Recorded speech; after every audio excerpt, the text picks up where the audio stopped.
Patuloy paghahanda ng pamahalaan para sa pagdaraos ng 2016 Miss Universe Beauty Pageant sa Pilipinas.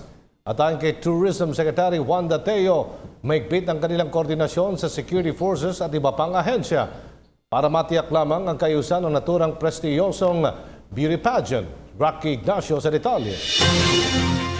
Inilatag na ng Pilipinas ang mga kahandaan sa pagdaraos ng 2016 Miss Universe Pageant sa Pilipinas. Sa Malacanang press briefing, sinabi ni Tourism Secretary Juan Dateo na kabilang na dito ang usapin ng seguridad, trapiko sa Metro Manila at maging ang mga taong lansangan. Ayon kay Teo, mahigpit na ang koordinasyon nila sa security forces at sa iba pang ahensya para tiyakin ang kaayusan ng prestigious event.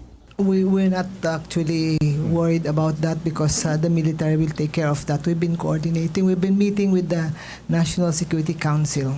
January 30, 2017 gagawin sa bansa Miss Universe pero darating ang mga kalahok sa January 13. Ilan sa mga lugar na bibisitahin ng mga kalahok ay ang Davao, Cebu, Iloilo at Vigan, habang sa Mall of Asia ang Coronation Night. Pinaghahandaan na rin ang problema ng masikip na daloy ng trapiko.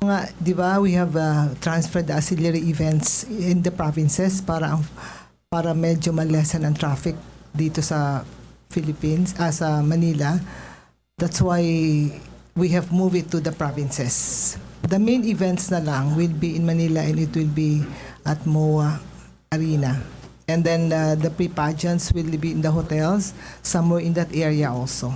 Walang anyang gagastusin ng gobyerno pero malaking benepisyo ang ibubunga nito para sa target ng 6 na milyong tourist arrival ngayong taon.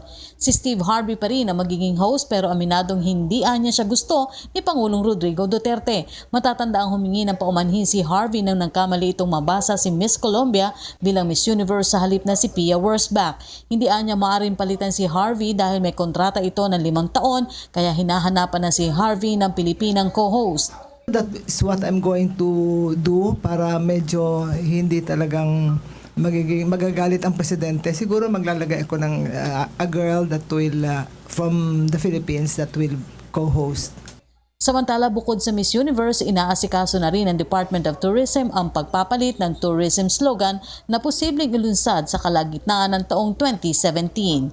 Para sa PTV News, Rocky Ignacio. Ako po si Cathy San Gabriel. Subscribe na sa PTV YouTube channel. I-click lang po ang subscribe button.